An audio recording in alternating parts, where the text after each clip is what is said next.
पश्चिम बंगाल में टीएमसी की फूट के बाद अब महाराष्ट्र में सियासी हलचल तेज हो गई है। महाराष्ट्र से उठी सियासी हलचल अब दिल्ली की राजनीति तक असर डाल सकती है। दावा है कि उद्धव ठाकरे की पार्टी में सांसदों की नाराजगी खुलकर सामने आ गई है। संसदीय दल की बैठक में बुलाए गए कई सांसद नहीं पहुंचे, जिसके बाद बगावत की अटकलें तेज हो गई। लेकिन सवाल सिर्फ शिवसेना का नहीं है। पश्चिम बंगाल में टीएमसी के कुछ सांसदों की नाराजगी की चर्चा है। उत्तर प्रदेश में समाजवादी पार्टी को लेकर भी तरह तरह के दावे किए जा रहे हैं। ऐसे में बड़ा सवाल यह है कि क्या क्षेत्रीय दलों में बढ़ती अंदरूनी खींचतान संसद का गणित बदल सकती है, और अगर गणित बदलता है तो आगे क्या होगा, इसे समझने के लिए देखिए हमारी खास रिपोर्ट। 1, 2 और 3 अब यही 3 सांसद उद्धव के साथ बच गए हैं, क्योंकि बाकी सांसद बैठक में पहुंचे ही नहीं। दरअसल बगावत की खबर के बीच उद्धव ठाकरे ने एक सूची जारी की थी, जिनमें 9 लोकसभा और 1 राज्यसभा सांसद को बैठक में बुलाया गया था। लेकिन संसदीय दल की बैठक में केवल 4 लोग पहुंचे। सांसद अरविंद सावंत, राजा भाऊ, अनिल देसाई और खुद संजय राउत। बाकी के 6 सांसदों का अता पता ही नहीं है। अब जब महाराष्ट्र में एक बार फिर राजनीतिक हलकों में हलचल तेज है, तो नेताओं का इस पर क्या रुख है, वो भी आपको बता देते हैं। हालत है विपक्ष के पार्टियों का, आम जनता से उनका भरोसा उठ चुका है, तो लोग सुरक्षित जगह जाना ही चाहते हैं। शब्दावली, ये भाषा, ऐसी सोच अपने ही लोगों के प्रति रखना, शायद ये भी कारण है कि पार्टी एक के बाद एक टूटती जा रही है। अरे भाई, आपकी जो उसका आत्मचिंतन करो कि क्यों लोग पार्टी नहीं छोड़ रहे हैं, बल्कि पार्टी ही आपको छोड़ती जा रही है। अब यहाँ जो है वो डिफेक्शन नहीं हो रहा है, डिवीजन क्यों होता जा रहा है। महाराष्ट्र में इन दिनों सियासी हलचल तेज है, लेकिन ये पहला राज्य नहीं है। इन दिनों धीरे धीरे कर हर क्षेत्रीय दलों में ऐसी फूट दिखाई दे रही है। पश्चिम बंगाल में पहले विधायकों में फूट हुई और फिर 20 सांसद बागी हुए। इसके बाद शिवसेना के 6 सांसद बागी हुए और अब खबर है कि उत्तर प्रदेश में भी 25 सांसद समाजवादी पार्टी से नाराज चल रहे हैं। यही नहीं, खबर तो ये भी है कि तमिलनाडु में कांग्रेस के समर्थन से बनी टीवीके की सरकार की वजह से डीएमके भी एनडीए को समर्थन दे सकती है। और अगर ऐसा हुआ तो जो एनडीए सरकार चाहती है वैसा ही हो जाएगा। संसद में महिला आरक्षण बिल पास करवाना। 2029 के लोकसभा चुनाव से पहले परिसीमन से पहले ही महिला आरक्षण को लागू करने के लिए सरकार को संसद में जरूरत है संविधान संशोधन बिल पारित करवाने की, और इसके लिए चाहिए 2/3 वोट। फिलहाल लोकसभा में 540 सांसद मौजूद हैं। इनमें से 293 एनडीए के पास हैं, लेकिन निर्विरोध बिल पास कराने के लिए चाहिए 2/3 बहुमत, यानी 360 सीटें। टीएमसी के 20 बागी सांसदों ने एनडीए को समर्थन देने का दावा किया है। शिवसेना यूबीटी के 6 सांसद भी पाला बदलने की फिराक में हैं। अब समाजवादी पार्टी के 25 सांसदों के बागी होने की खबर भी सामने आ रही है, और अगर डीएमके के 22 सांसद भी एनडीए को सपोर्ट कर दें तो कुल आंकड़ा लगभग 367 तक हो जाएगा और एनडीए को 2/3 बहुमत मिल जाएगा। ऐसी ही कवायद राज्यसभा के लिए भी हो रही है। ये सब इसलिए हो रहा है क्योंकि संसद में 2/3 बहुमत चाहिए संविधान संशोधन के लिए, और 2/3 बहुमत मतलब 540 सांसद हैं, उसमें करीब करीब 360 के आसपास सांसद चाहिए, तब संविधान संशोधन कर सकते हैं। अगर बगावतों का ये सिलसिला आगे भी जारी रहा तो संसद का गणित पूरी तरह से बदल सकता है, और अगर संसद का गणित बदला तो महिला आरक्षण जैसे बड़े संवैधानिक फैसलों का रास्ता भी आसान हो सकता है।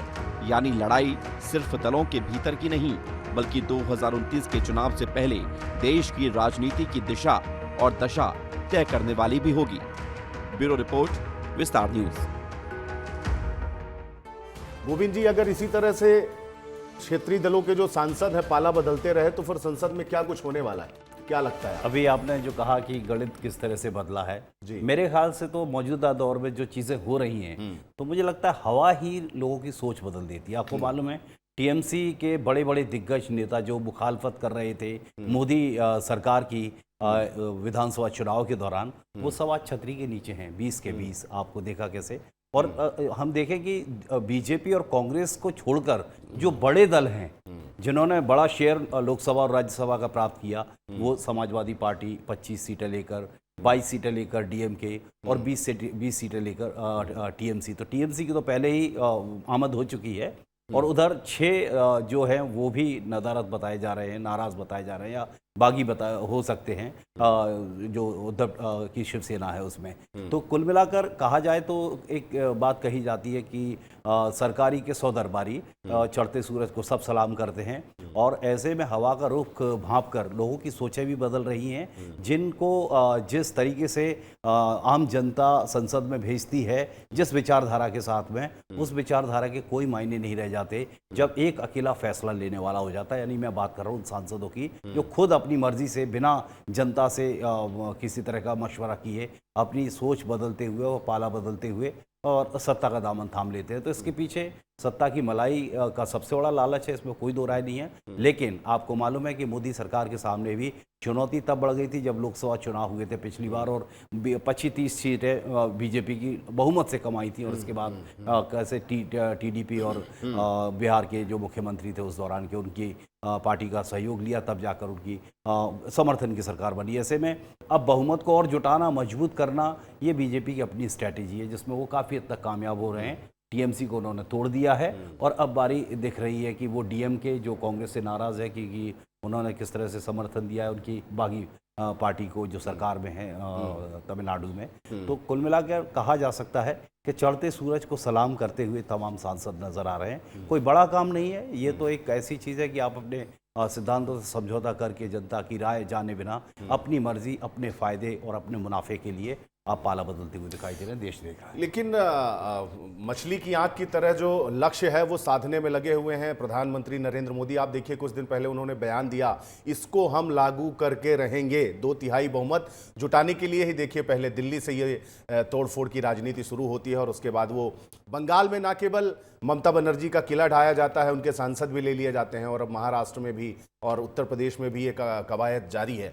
तो मुझे लगता है कि भारतीय जनता पार्टी ने जो 2047 का वो सपना देखा है, तो 2047 तक बने रहने के लिए जो महिला आरक्षण और परिसीमन की बात कर रहे हैं, इसके लिए कुछ भी करेंगे। देखिए, नंबर्स तो बिल्कुल ज़रूरी हैं। 2/3 जो आपने बात कही, मुझे लगता है 360 करीब नंबर्स होंगे जो आपका जो परिसीमन बिल पिछली बार गिर गया था क्योंकि आपको पर्याप्त सपोर्ट सांसदों का नहीं मिला था।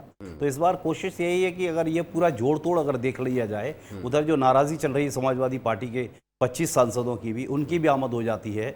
इधर डीएमके भी अगर टूट कर आ जाता है, उनके सांसद जो हैं, तो मुझे लगता है वो 360 का आंकड़ा और भी पार हो जाता है। लेकिन थोड़ी सी मुश्किलात ज़रूर होगी क्योंकि जो चीज़ें एकदम हो जाती हैं तो लगता है कि सब चीज़ें एक साथ ऐसी ही हो जाएंगी, तो ऐसा अपन जाहिर तौर पर नहीं कह सकते हैं। टीएमसी ने डेफिनेटली टीएमसी में टूट हुई है और 20 सांसदों ने जो पाला बदला है और दामन थामा है, तो बल और संख्या तो बढ़ा है बीजेपी का, लेकिन बीजेपी के सामने अभी भी चुनौती है 360 यानी 1/3 540 में से। तो ये बीजेपी की अपनी मजबूरी है और स्ट्रैटेजी भी है। बड़े लीडरशिप से ये सारे फैसले हुए होंगे कैसे हमें ये सारा चीज़ें क्लियर करनी है ताकि आगे के चुनाव में 2029 का चुनाव हो या जो 47 तक का उनका मिशन है उसे पूरा करने का, तो नंबर्स बड़ा खेल खेलते हैं। जनादेश का यहाँ पर कहीं ना कहीं जनादेश का जरूर यहाँ पर अपमान हुआ है, क्योंकि जो नेता राज्यसभा या लोकसभा गए हैं उन्हें जनता ने चुना और उन विधायकों ने चुना, उनके जनादेश पर भी कहीं ना कहीं ये वार है। लेकिन ये बात ठीक है, राजनीति और जंग में सब जायज है, वही होता नजर आ रहा है। अब इस पूरे मामले में एक्सपर्ट कमेंट जान लेते हैं, वो क्या है। दल बदल या असंतोष की खबरें राजनीतिक संकेत जरूर देती हैं, लेकिन इन्हें सीधे संसद के अंकगणित या निश्चित नतीजों से जोड़ना जल्दबाजी होगी। संविधान संशोधन जैसे फैसलों में संख्या के साथ साथ पार्टी अनुशासन और प्रक्रिया भी उतनी ही अहम भूमिका निभाती है।